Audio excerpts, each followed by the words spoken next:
There is a really powerful statement from my coach, Chandrash, who says, you must unlearn the way you were taught to suffer.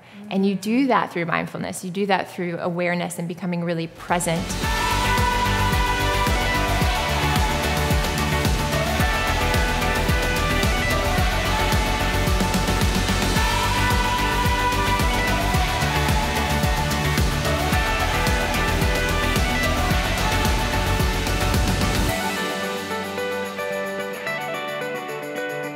Hi, I'm Anne Stewart, and you're watching Project Luminary. Your mission and passion are one and the same, shifting the world to a greater sense of happiness through well-being. You, of course, grew up in a home where nutrition was highly valued. So what was it like at the dinner table when you were 5 years old?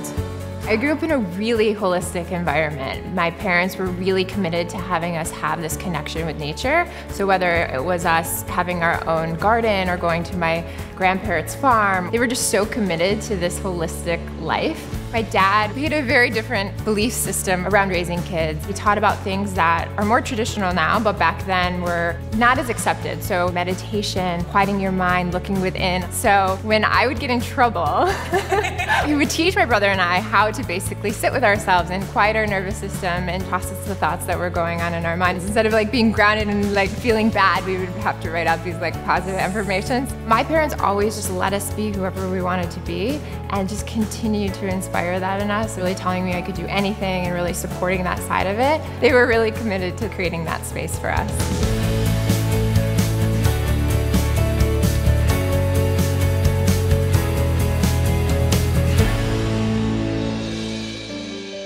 When you were just 15 years old, you were discovered by a modeling agency and suddenly find yourself in the spotlight. You have said that fear and anxiety engulfed your entire world from there on out. What did that world look like?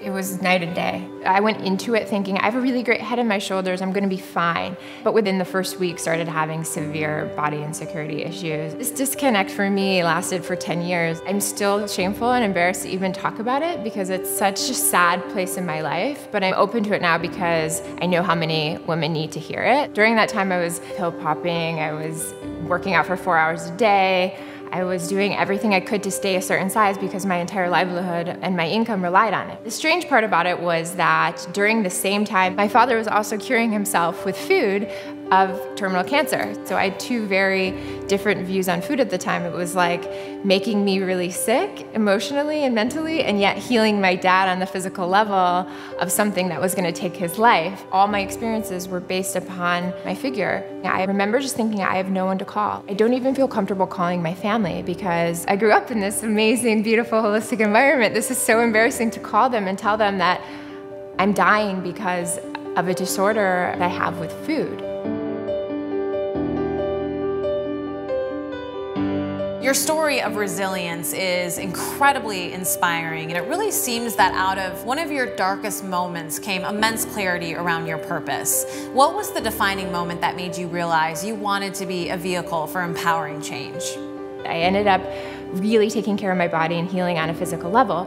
But the crazy thing is your mind goes with you everywhere you go. So if you're still having these programmed subconscious beliefs of your self-worth, self-esteem, and they're not in connection with your truth and how you really feel, there's gonna be that moment that you wake up and say, wow, I tried to run for as long as I could, but yet I'm still having the anxiety every time I walk by a mirror. At that time, I had already gotten nutrition certifications. I was coaching people about the power of food. I was sitting across from one of my clients, and I remember so clearly thinking, wow, I'm having anxiety about how much sugar is in this drink, and it was a green juice. And I was like, the work isn't over. I have to go back to the basics. I have to go back to my mind, and I have to be willing to dive deep into that, to heal that. And that moment changed everything.